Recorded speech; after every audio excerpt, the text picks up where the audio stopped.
Good evening and welcome to today's webinar. My name is Sophia, so I'm responsible for curating learning events for you at Spectrum. So Spectrum is located at Duo Tower, Bugis in Singapore. So we promote a learning-focused culture. We also offer shared premium workspaces for you to work from, events and meeting spaces, solutions for you, as well as the connections to expand your business. So today's webinar is on EdTech in Indonesia, combining business growth and social good. So the development and adoption of EdTech solutions have the opportunity to grow in a large market like Indonesia, fourth most populous nation and has one of the highest internet penetration rates in the world.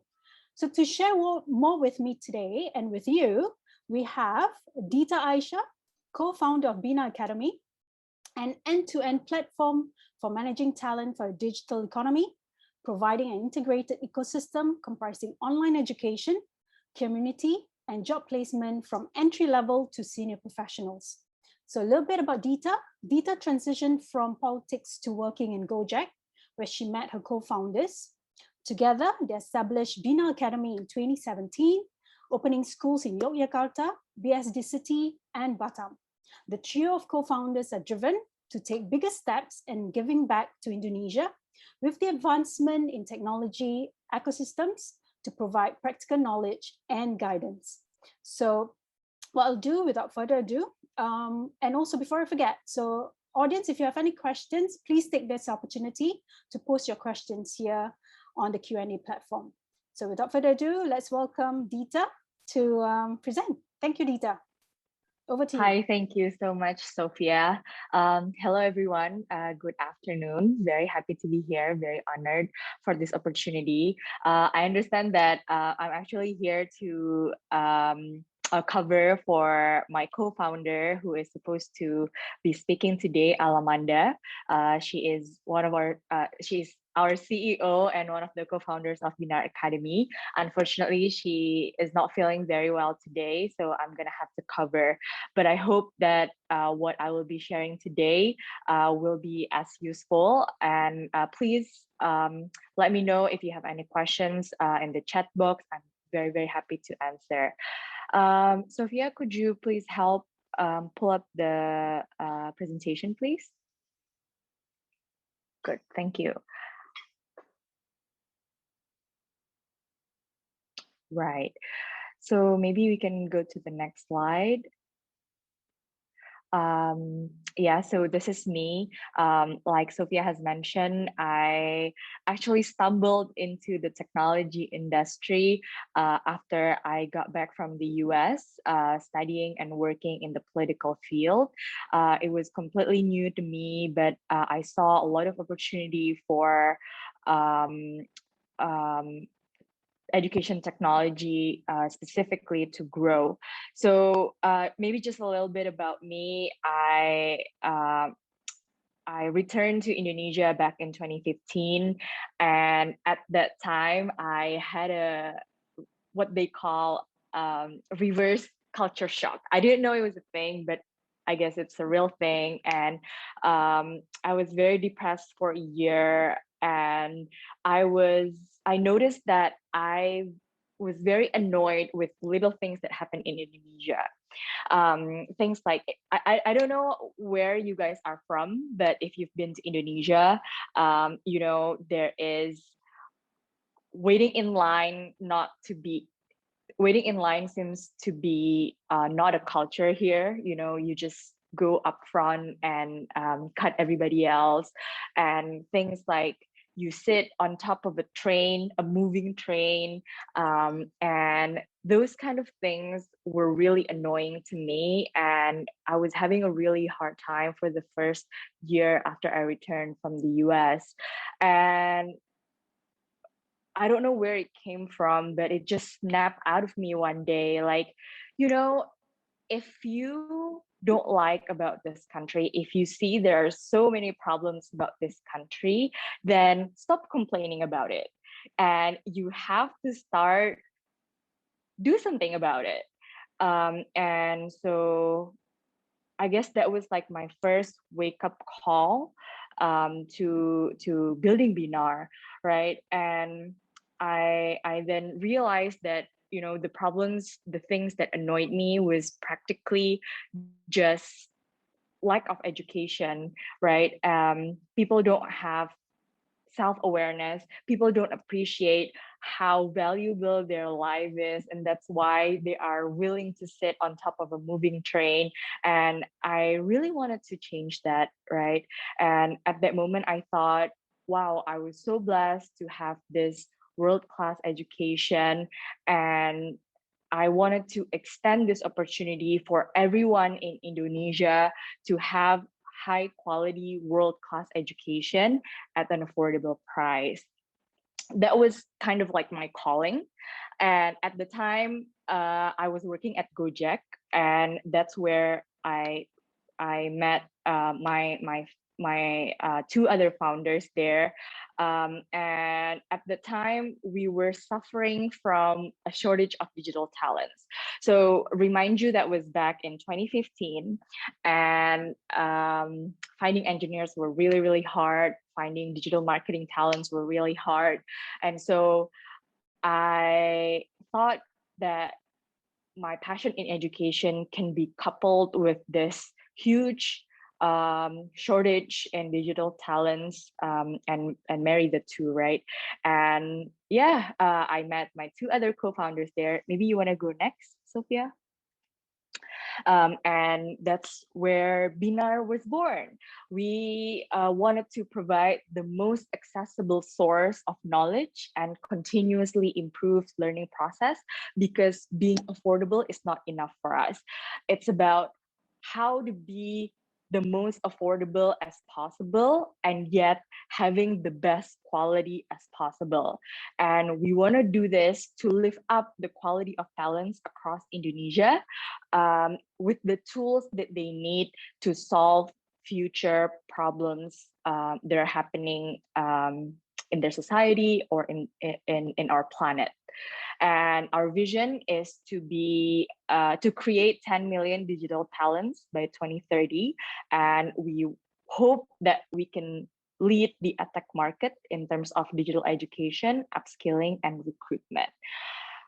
So please, next, Sophia. All right, so that's me and my founding team. And as I said, Alamanda was supposed to be here. She used to be the VP of product at Gojek, and she was the mastermind of 14 Gojek products, including GoFood and GoRide. She was the first engineer that was hired by Nadim, the founder of Gojek, while they were working together at Kartuku, which is a payment gateway platform that was later acquired by Gojek. And Seto used to be the head of HR of Gojek. I understand his main bottleneck about finding engineers. You know, it was really hard for us at the time to grow, to meet deadlines, and to innovate continuously without having the right people in place to execute all of our ideas. Next. And when during the initial stage of our inception, we realized that the access to education in Indonesia is very limited. We learned that only 8.5% of Indonesians have a bachelor degree. And even before that, K-12 dropouts have been rising year on year. Oh, by the way, first of all, I'm so sorry that these graphs and this news are in Indonesians, but I tried my best to summarize them in English for you non Indonesian speaking audience here. But what you can see here is actually the number of dropouts have been rising, while the education budget has also been rising. And when we look at the causes of these dropouts, there are five, including the parents' education. So people who don't have high education seem to not putting much value to what education can bring to their um, uh, life improvement and better livelihoods. And then the economic background of the family is also a factor, obviously, right? And also the lack of intrinsic motivation within the students. So next. So the economic background of the family is very important because, as you can see here, the average cost of university tuition goes about 5,800 to 6,500 for public and private university in Indonesia, and this is just the average. So there are definitely more universities that are more expensive as well. And if we look at the GNI per capita, is only about 3,800. So our university education costs twice as much as the average income of Indonesian. And I think it's not surprising that a lot of people don't have the opportunity to go to higher education. Next. And the most interesting thing, I think, is that although it's expensive, it's not effective. The higher education in Indonesia, the contents that they offer are not updated, and a lot of the professors that are teaching are not up to date with the latest technology uh, progress. I mean, especially in the technological sector. And what we see here is actually the university educated employment actually doubled from 1998 to 2008. So within just 10 years, the number of university educated people doubled. And what happened is there's also a lot of vertical mismatch. That means a lot of people who are overqualified or underqualified for a job applied for an opening. And there's also been a lot of horizontal mismatch. That means the skills and education background are not matched. So this is a huge problem that we really wanted to tackle. Next. Especially in the digital industry, we see that the supply and demand mismatch is even more striking because Indonesia needs about 600,000 of digital talents needed annually to be able to achieve 124 billion market size of digital economy. But the status quo right now, the number of computer science graduates every year that we produce from our universities are only at 50,000 a year. So we have about 550,000 shortage of digital skills. And that's exactly what we're trying to solve. Next. We are here to solve the digital talent shortage issue from the root cause. And as I said earlier, there are three root causes, which is the accessibility, the learning experience, how the learning experience that we do in the traditional setting is very outdated. We focus on memorization and very one size fits all. People in Indonesia dread going to school because whenever they have bad grades, they are being mocked in front of the class, and the teachers are not doing anything to comfort the students or to motivate the students to unlock their growth mindset. It was seen more of a ridicule, and that's something that we want to change as well. That's why Binar also focuses on being supportive community, so then everyone involved can be uh, uh, can grow together and be the best version that we can. And the last problem that we want to tackle is content mismatch between school and industry needs. So the way our universities design their curriculum is not with employability in mind. So they just take whatever theories that has been taught for, like decades, and they just keep teaching the same thing. But they don't have a way to connect this industry needs with what they learn in class. And that's, I guess, where Binar is different.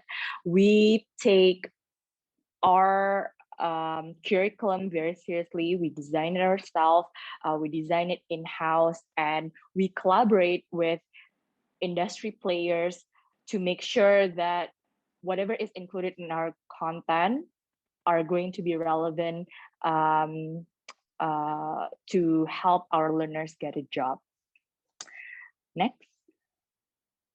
So we have three pillars that guide everything that we do. So first, accessibility. That's why we wanted to democratize digital knowledge. And second is learning quality. We want to equip learners with the skills of tomorrow. And of course, last but not least, is employability. We wanted to make sure that the graduates that we have will go on to become the next generation of world-class leaders. Next. So Binar actually started out in 2017, and we started out as a full funded academy. So not a lot of people know this, I guess, because we were very small back then, but we used to fund scholarships from two other business models that we had. So we used to have Job Connect, which is a business unit where we help connect talents to hiring partners, and also corporate training, where we help conventional companies to go digital. And the profits that we get from these two business units, we reinvested to give out scholarships, because we thought at the time, well, if we want to solve the problem of shortage of digital talents, we have to make it free so that it's accessible for everyone, right? So that was kind of our thinking at the time. And then in 2018, our business grew, and we started out to get a lot of support from different companies to fund our scholarship. So we just kind of go on with that. And at the end of 2018, we realized that what we did was wrong. Giving scholarship doesn't mean that we are opening access to as many people as possible, because first, the number of students that we had to the number of students that we could admit to our class are dependent on how much profit we get within that period, right? And because we weren't making that many profits in the beginning, we couldn't educate that many people as well. So that was the first thing. And then the second thing is that we realized that the completion rate is very low. A lot of people went MIA after getting admitted to our scholarship.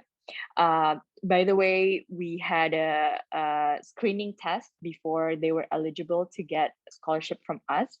And the passing rate for that screening test is only 7% across Indonesia.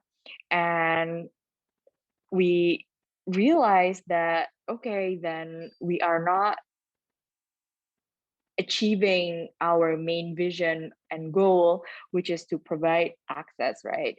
And so in 2019, we stopped our self-funded scholarship program, but then we also continued partnering with government agencies and companies to fund the scholarship, while at the same time we were cooking ideas and trying to ideate a way on how to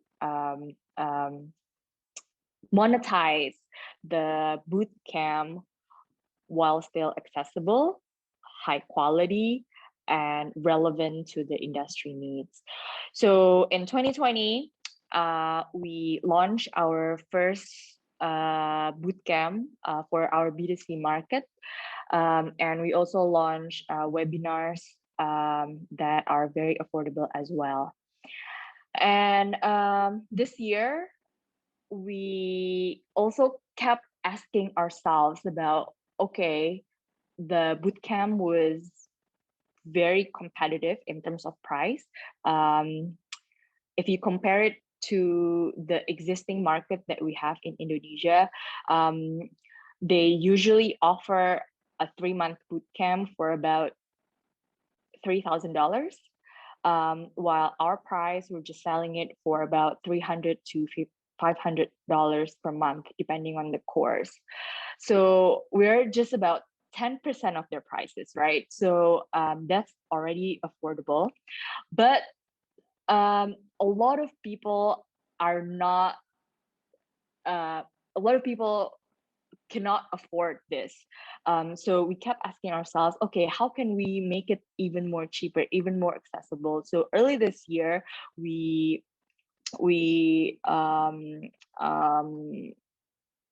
launched our freemium content on Android and iOS. Next. So that's basically what we do. We just connect digital talents, digital industry experts, digital businesses to learn from each other, to grow their career and income, to recruit easily and accurately as well. And we do this by providing digital content that is up to date, interactive, and easy to digest. Next. So, like I said, we have webinar, bootcamp, and job connect, and we have a lot of available courses right now. And our business model is divided into two, B2C and B2B. So we also see there's a lot of opportunity in upscaling a company's existing employee.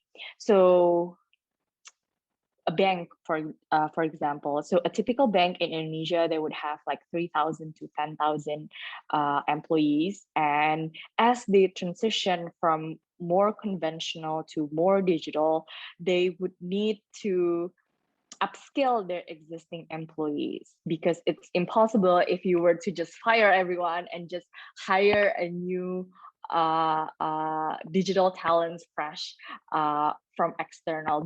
That would be impossible.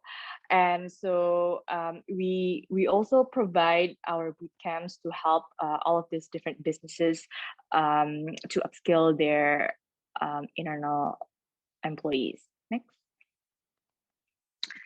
And in the future, we're actually developing this right now, is to unbundle our bootcamp to make it even more accessible. So what we see is that bootcamp has been selling really well. Our growth has been exponential in the 1 year that we've launched it. But we realized that it's still expensive for majority of Indonesians, especially if we're talking about penetrating to the eastern part of Indonesia that probably have a minimum wage 30% lower than Jakarta, the capital. It's not yet accessible. And so our challenge was how to make it even more accessible. So this is what we're trying to do. We wanted to launch Binar Go, which is a combination of digital content, quizzes, and challenge. So it will be offered in a self-paced learning basis, and we hope that this digital content can be downloaded and consumed anytime. So whenever they're bored, we hope that this digital content is their go-to entertainment, as opposed to going to Instagram or Netflix or TikTok. We envision a world where people spend their spare time with educational content like the ones that we do at Binar. And when they feel like this digital content, quizzes, and challenges are not enough, we also provide them a couple of add-ons. So these are the combination of all of these features are actually what makes our bootcamp right now. So we just unbundle everything to make sure that people can also take whatever they need based on the learning outcomes that they wanted to achieve. So for example, people who want to just achieve awareness level, they probably don't need to have project-based learning. They can just consume the content and that's it. They would be aware of a new skill or a new theory. But we also offer this collaborative learning so that people don't lose the psychosocial aspect of our education. The psychosocial aspect of education is very important because if we look at the existing EdTech players, there are a lot of platforms that offer digital content, but the psychosocial aspect is missing. And there is an education method, which is 70-30-10, where it says that 70% of what people learn is through social aspect, and only 20% of it actually comes from formal textbooks and doing exams and everything. So we thought that it's such an essential way of learning that we don't want to eliminate it. We're trying our best to keep it in our learning experience. Next. So basically, this is what we're trying to do. We offer clear learning path. So we wanted to make sure that people can achieve mastery. A problem that we see with this is that, content about being a UI UX designer, for example, it's always out there. You go on YouTube, you go on Google, there are like thousands of videos about it. But then the main problem that we see is that it's not structured. People are having a hard time to line up. Okay, today I want to learn this, and tomorrow I should learn this, and the day after tomorrow I should learn this. And if I do that within like few months, then I will be like a good UI UX designer. Well, unfortunately, our existing ecosystem right now is very scattered, so people are having a hard time to do that. And we have a diverse learning method where we offer content in reading materials, in video format, in podcast format, because we appreciate and we acknowledge that people learning style is very different. And we want to make sure that we cater to all of it so then they can find something that fits them. And we also wanted to have this facilitator app where where the digital experts that wanted to commit as our facilitators are also getting upskilled in teaching methodology. The problem that we see from here is that a lot of managerial positions are not getting trained enough in how to mentor people. They just assign with like a bunch of teams and okay, go figure it out, read a book or whatever.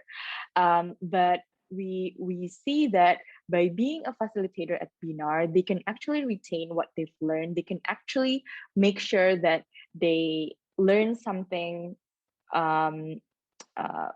holistically and very, very, very, very well if they share it to someone else, if they mentor someone else and this person gets it. And so this platform, we hope, could be an upskilling for facilitator as well on how to teach. That's also where they will be looking at the number of hours and number of income that they've acquired from their participation in Binar. Next.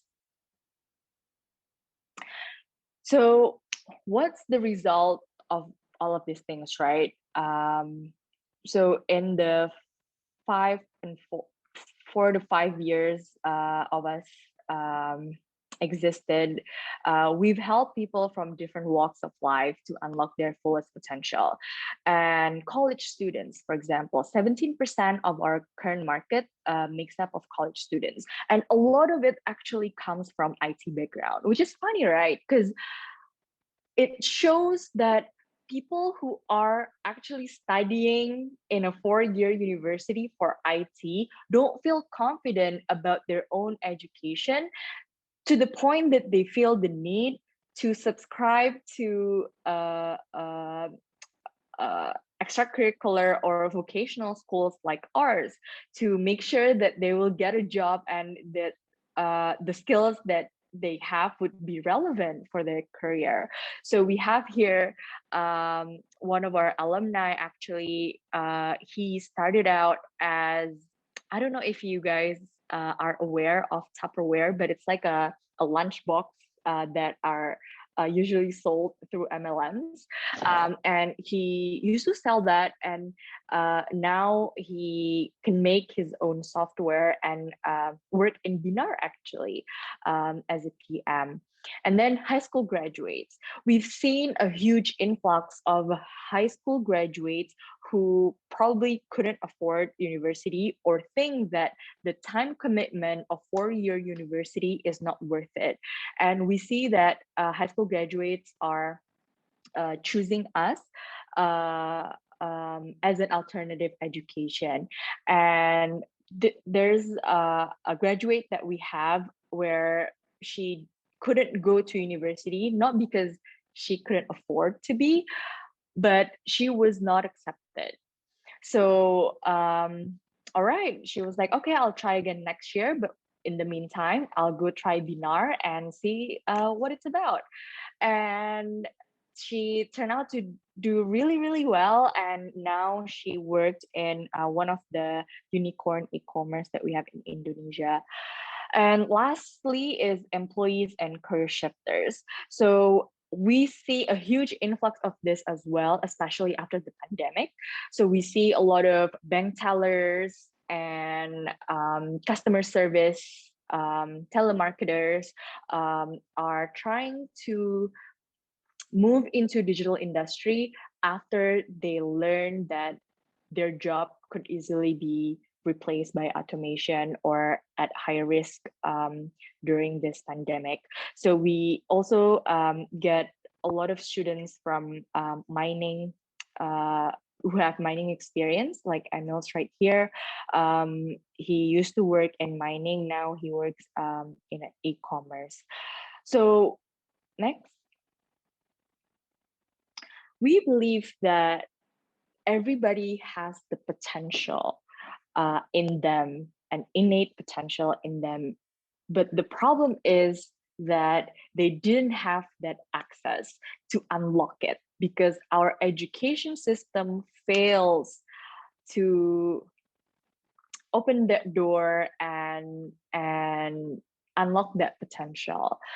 And Binar Academy here wants to do that, one. And two, we also wanted to provide them with more than just digital skills. We want to turn them into future change catalysts. People who are, 10, 20 years from now are going to make an impact with the world because we want them to have a progressive mindset, inclusive and compassionate.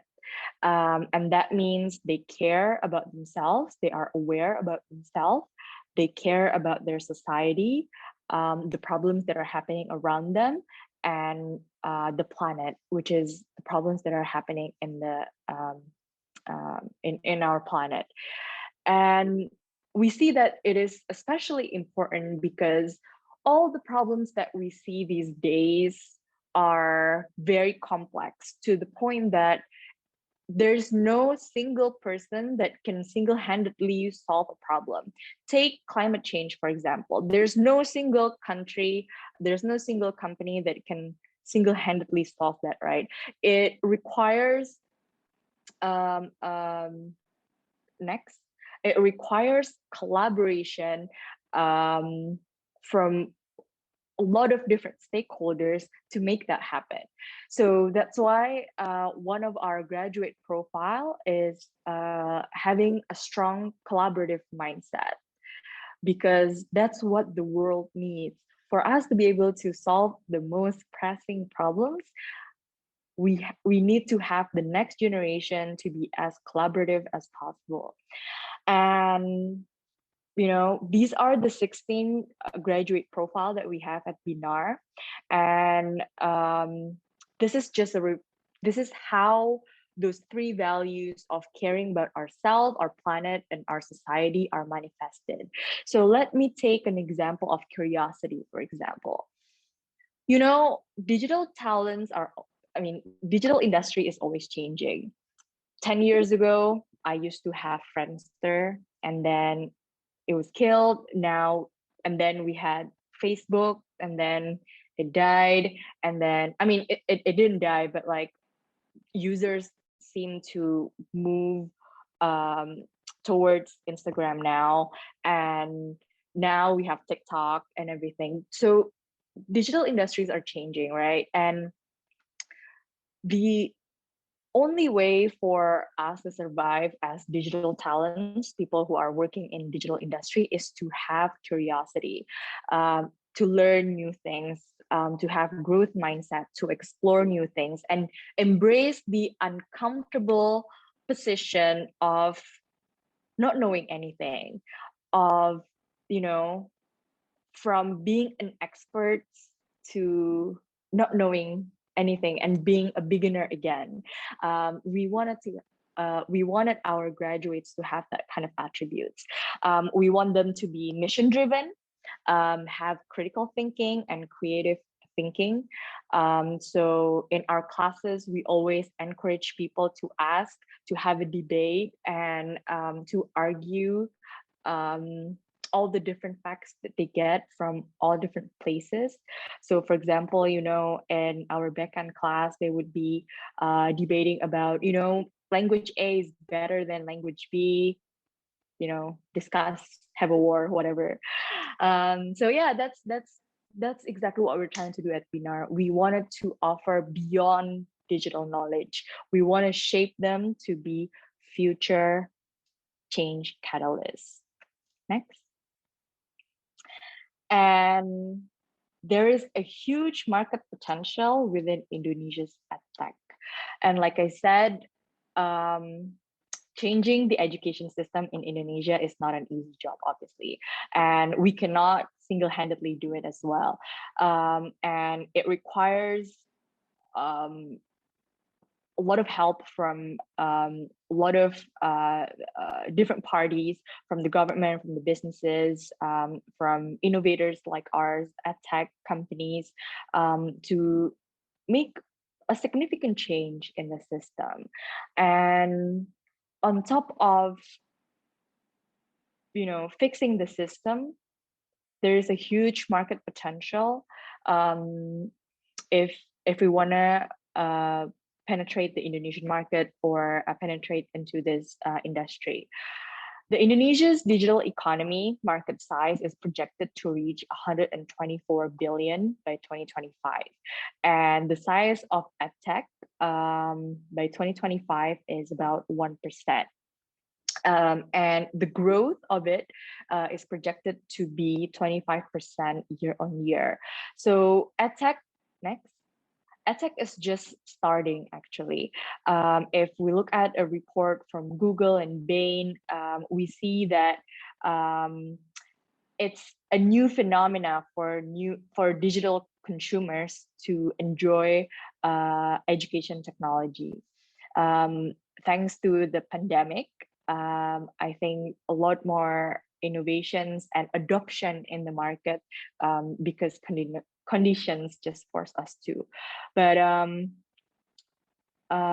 yeah, I think the opportunity is not just present in Indonesia, but also throughout Southeast Asia.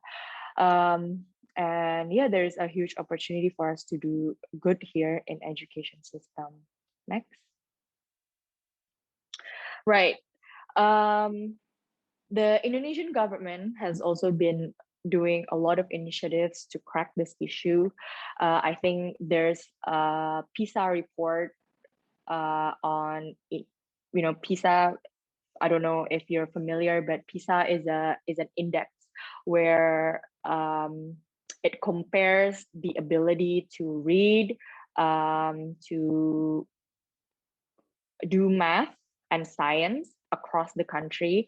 And I think Indonesia ranks at 67 out of 71 or 79 countries. I'm not mistaken. I'm not too sure, but we are in the lowest 10 of the whole country. And so the Indonesian government has been doing a lot of innovations and initiatives to solve that. And especially on the higher ed side of things, the Ministry of Education, who is the founder of Gojek, aka my former boss, I think he know it too well that there is a huge gap in the quality and supply of digital talents, and he just released this new initiatives. It's called Freedom to Learn, where university students are encouraged to take 2 credits outside of the universities, and that could be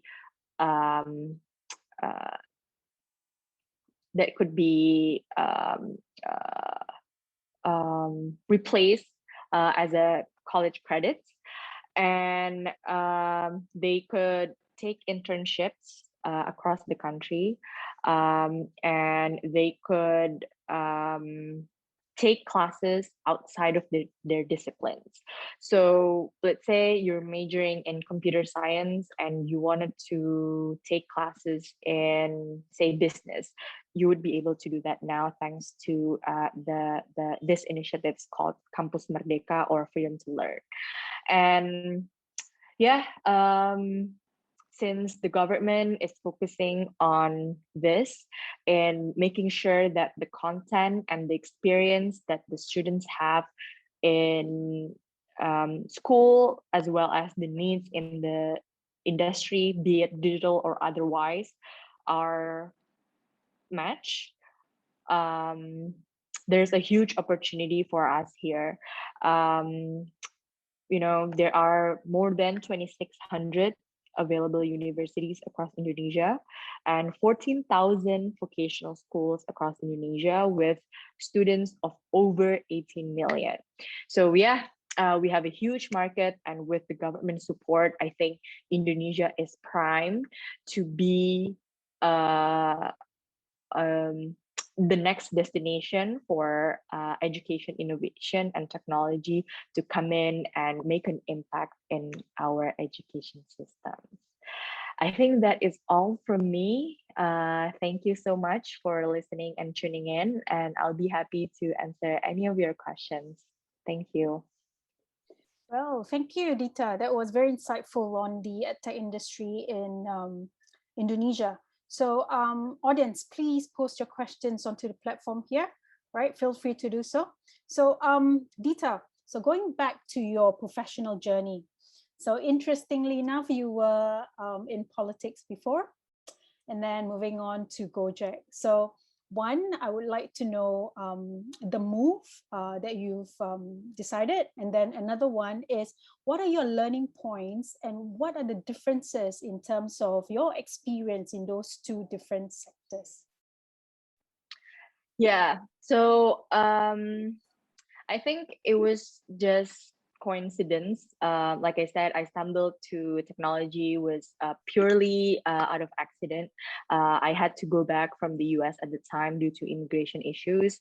But then, considering the political environment here in Indonesia, I don't think it's an industry where I want to get into. And at the time, I think Gojek was growing. A lot of my friends were working for the company, and a lot of them persuaded me to come join. Right, I've never heard of the company before, and I did some research, and it's like Uber. I've been using Uber before, and oh yeah, okay, sounds good. All right, whatever. And like I said, I dreaded coming back, so I always wanted to, all right, I'm just gonna stay here for a year or two and apply for MBA and then go back to the US, and yeah, I then met all of my colleagues here and built Binar together, and I guess life took me on a totally and completely different course. But anyway, to answer your question, I think it was different. Politics and technology are very, very different, but I think I learned a lot from politics to help me build a business.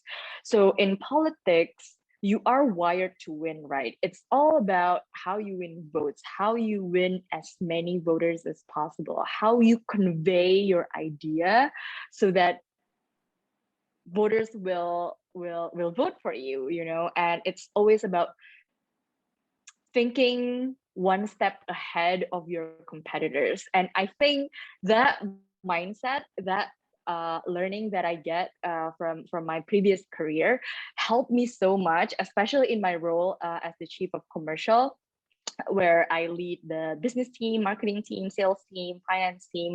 We are always have to be aware about our competitors, what they do, and making sure that we are always ahead of them. And for me, growing a company is just like trying to win a presidential candidate. By the way, the consulting firm that I used to work for in the US worked with a lot of presidential candidates. And one of the project that I was working on was actually Donald Trump for his first presidential election. So I was working on that a lot. And I think the thrill was the same. The thrill was very similar, like the only difference is the metrics, right? In politics, it's about voters, and in tech startups, it's about users. So it's just basically the same. And then in politics, you raise for campaign money, and in the startups, you raise for I guess like business capital. So yeah, I think it's more of the same rather than different. Yeah. Okay, that's great. Fantastic. Right. Thank you, Sawat, for your question here. So Dita, thank you very much for your lecture. And also, Sawat has a question. If a foreign edutech wants to enter Indonesia, what kind of difficulties it could face? So Sawat is the founder of EdTech HR and looking for opportunities to enter the Indonesian market, but have a feeling that Wanguru fully dominates the market. What's your take on that? Yeah, so I think the education market is huge and multifaceted, right? Like we have the K-12, and then you have higher ed, and then of that you have all the different stakeholders. So you have the students, you have the parents, you have the teachers, you have the school itself, and so I mean, I don't have any knowledge about what kind of ad tech you're doing, but I think, no, I don't think Ruang would dominate the market, depending on which specific target market and product that you're offering. So for example, one of my colleague at Gojek back then also founded an ad tech called Gradu. I think they just closed their Series A round a couple of weeks ago, and it basically serves as a CMS or learning platform where teachers and students can access to their report card, see how they do in exams, having that platform so that parents are always aware what kind of homework that the kids have to have and things like that. So I don't think Ruang Guru plays in that space at all. And then I think I could think of so many spaces and specific products that Ruang Guru is not being a part of. But in terms of difficulty and challenges, I think as a foreign EdTech, it's very important for you to be able to localize your content if you're in a content business, because you have to understand that the majority of people, and we're talking about like outside of the Java island, they are, how do I put this politely? I think they are just not very updated with the current things that are going on in the world. So let's say one of the example that I would share is that we open we used to have an operation in the eastern part of Indonesia. It was in Kupang, and the first day we went there, I asked them, does anybody here know what an app is? Nobody say that they knew it. And okay, do they know what a startup is? Nobody knew it. But they use Gojek or Grab every day.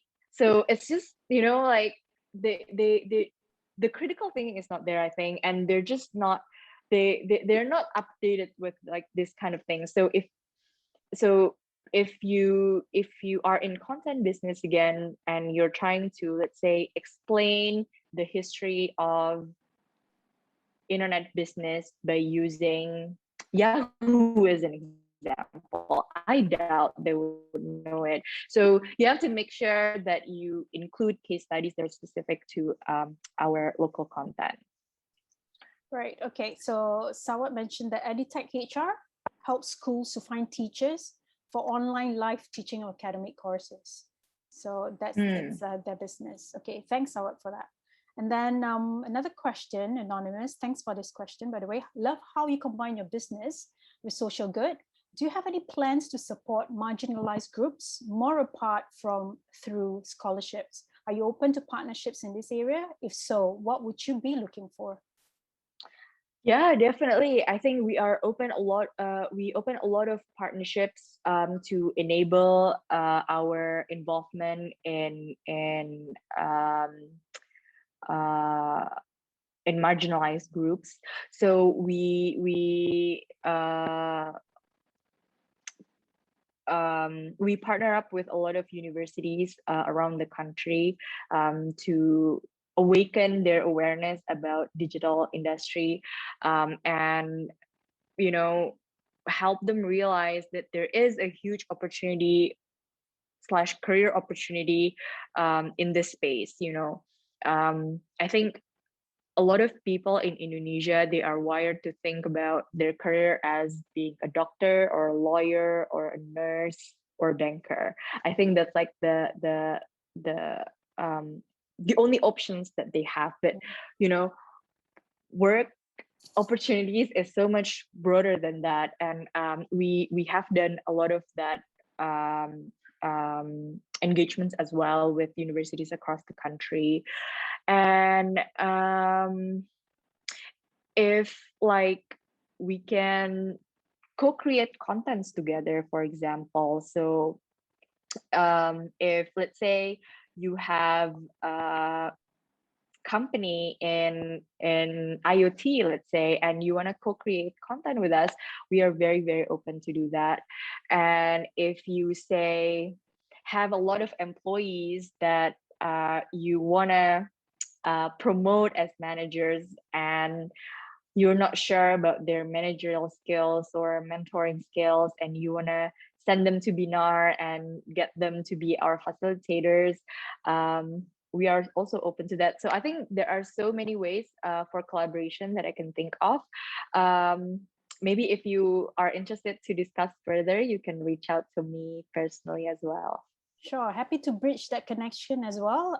Anonymous, I don't know how to address you, but you know where to find us. Okay, and right, another question is Dita, really great sharing on Binar. This is also from an anonymous. Considering your varied work and life experience, do you still see yourself staying Binar Academy, the EdTech industry in the future, or do you have other areas of interest and industries you would like to pursue? So this is the first part of the question. Perhaps you want to address that first. Yeah, I've been thinking a lot actually. I think education, my homework and what I wanted to achieve, the ideal of what Indonesia should be and how our human capital should be is still so far from what I have in my head. So I think until I see the light at the end of the tunnel, that I'm convinced, okay, like I think my job here is done, like my vision, my idea has fully realized, then I might venture out other ideas. Although I've been doing a lot of business on the side as well. Me and a couple of friends are trying to build are trying to make people more aware about um, uh, being vegan and you know, providing delicious and affordable plant-based food, and basically just, you know, saving our planet and recycling, you know, providing everything from the restaurants, from like recycled goods and things like that. So I've been cooking that up on the side as well. And then there's also another thing that I did with another group of friends about wellness. So we are planning to build this wellness center in Bali, where it's kind of like in the remote area, in the center. Well, I guess not center, right? Oh man, my compass it's very bad, but I think it's in the northwest area, northwest area of Bali, where we want to build like a sanctuary for people to go yoga there, to like retreat and wind down, and you know, have like a music studio. So if they wanted to um, you know, like build their music skills there or channel their creativity through music, they can do that there. And they would have like you know, like painting spaces and things like that. So basically just like wellness in general, because I think in order for you to be able to do good for the world, you have to start with yourself, and you just have to be really focused on being the best version that you can be. Yeah, that's right. Okay, so we are actually at 6:30 now. Do you mind, Dita, if we address two more questions? I think these are very good questions. Okay, so second part of the question is, I think Binar's journey thus far is really inspiring. So I wanted to ask you, what's next for Binar? Is the vision to go deeper into improving education in Indonesia, or to move into a different area to branch out? Yeah, I think we are going to focus on the Indonesian market for the foreseeable future. Right now we focus on the beginner side of the leveling, I guess. So we turn from you know, like career shifters, people who don't have IT background, to help get their foot wet in the door. But we're planning to we're planning to go into a more senior and advanced contents as well for people who are currently working in the industry and they wanted to look for promotions and things like that. Because I think as we grow, as the digital space is growing, the needs for senior talents are also increasing, and the focus and the needs from the industry, I would say 2 to 3 years from now, is going to have more senior digital talents. So that's where we're going to be. Great, thank you for answering his or her question. Businesses you're working on sound really cool, and I hope they succeed. Thank you for. Thank you. And then one last question from Jacob Shin. Jacob, thanks for your question. Throughout Southeast Asia, those with means seem to be opting out of public education system and into private schools. So should EdTech help make public schools better, or should they provide an alternative to public schools? What do you think? Yeah, so I think it's very challenging for you to change the public school, right? Because unless you have the political power to do that, I think it's very, very challenging. It's a very bureaucratic process. So I think we have to approach it from a different way, you know, by having all of this competing alternatives. Then the people in the public school industry would wake up and think like, okay, well, we have been missing with these innovations for so long, and we have to catch up now. And that would be an intrinsic motivation from them to change, because they see everyone else in the space have changed. I think that would be a more realistic way to go, rather than trying to be, you know, like working in the government trying to change it. I mean, unless you're the president, I am very, very doubtful that you can do that, especially in the context of Indonesia. So if I were to say competition makes you grow, and at the same time, you know, you sort of partner with even private sectors to make sure that education for the customer, the end customer, is what matters to drive Indonesia to a digital ready country. Yes, that's right. Okay, so fantastic. So basically, I've put in, you know, the survey form, feedback form here on the chat, and also you can follow us on LinkedIn to have more updates, such as the recording of today's session as well.